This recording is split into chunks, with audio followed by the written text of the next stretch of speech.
Hello there and welcome to the Coffee with Colm, and thank you for joining me. This week I want to talk to you about a phrase that was given to me by a friend of mine. A friend of mine, David Wallace, rang me during the week to say that he was listening to local radio and he heard a phrase used, thought it might be of interest to me. And when I heard it, I thought it might be of interest to you.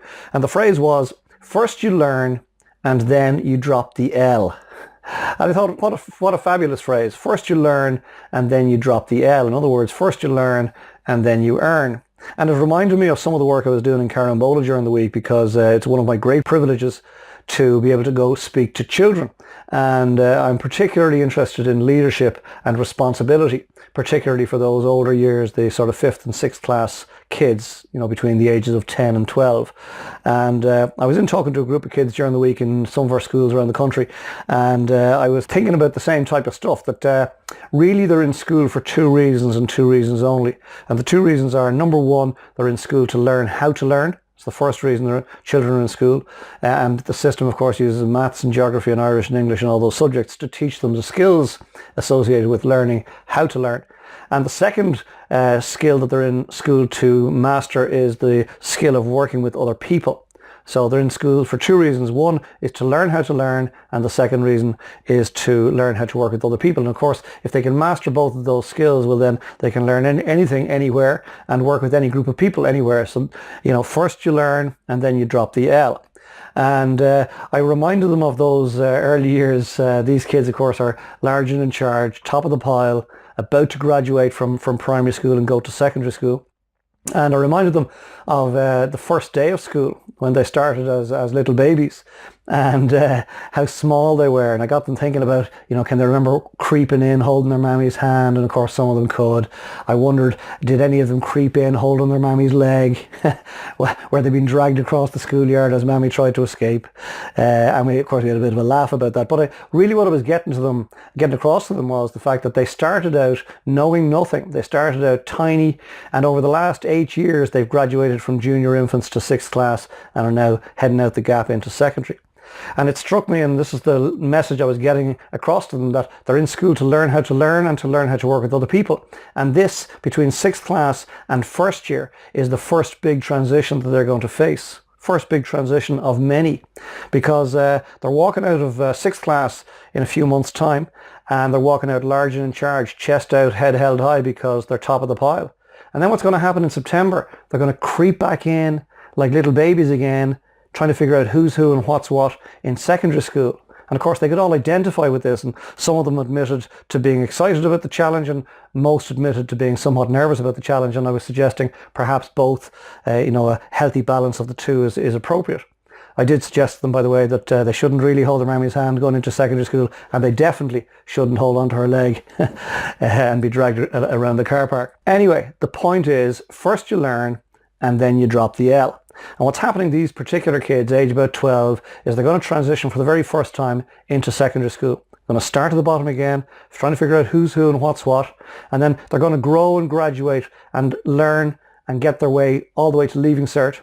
And they're going to walk out, chest out, head held high, top of the pile once again, only to start again. They go into college, creep in, trying to figure out who's who and what's what, and they're going to grow and learn through that process. And then they're going to drop out at the far end, and they're going to start again in some staff room somewhere, in some job or some business. They're going to start at the bottom again, trying to figure out who's who and what's what. And all of that is the learning process. And all of that is, first you learn and then you drop the L. John Wooden, a famous American coach, said it's what you learn after you know it all that counts. So all of life is a process of continuous learning. First you learn and then you drop the L. And for all of us, we must keep reinventing ourselves all of the time. First you learn and then you drop the L. And if we're serious about the future, we must be continually learning. We must be continually going back to school, metaphorically speaking, back to school to learn new stuff in the marketplace, to prepare ourselves for the new future that's ahead. First you learn and then you drop the L. And no matter what it is you do, or no matter what it is you want to do into the future, it's really important that you realize that you've got to start at the bottom. You've got to start knowing nothing. and you got to gather all the information. In other words, the ability to learn how to learn that was indoctrinated in school. And then you got to gather a team around you. That's the ability to work with other people. And again, if you can master those two skills, the skill of learning how to learn and the skill of learning how to work with other people, well, then you can do anything in life. You can go anywhere in life because they're the two fundamental skills that you need. First you learn, and then you drop the L.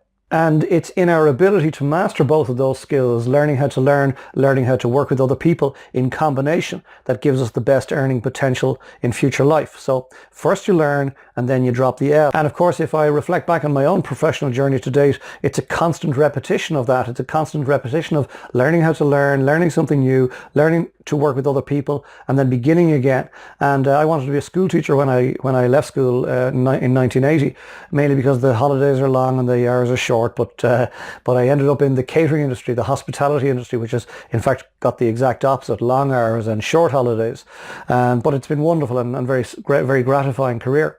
But through that, I was a trainee cashier, then I was a cashier, then I was a trainee manager, had to learn new skills the whole time, spent 8 years at the first company, left that sort of top of the pile and started again, crept into Bewley's in Grafton Street to cut my teeth there, and spent 10 years growing and graduating through that particular school of business.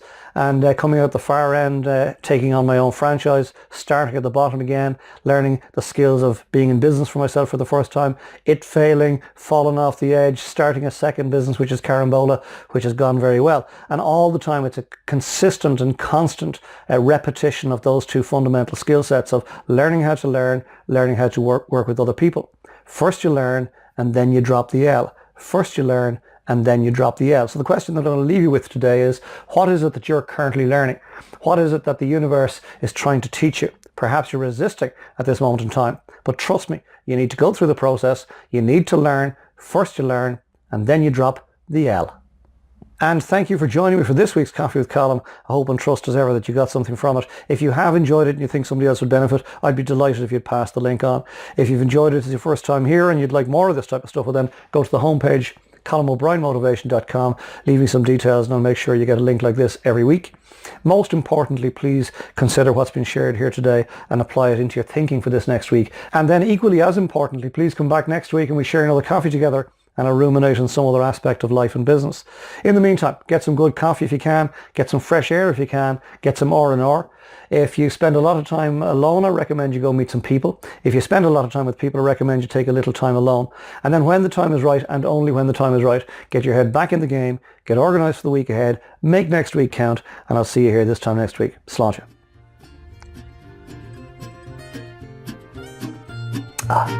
Really love great coffee. Talk to you soon. Bye for now.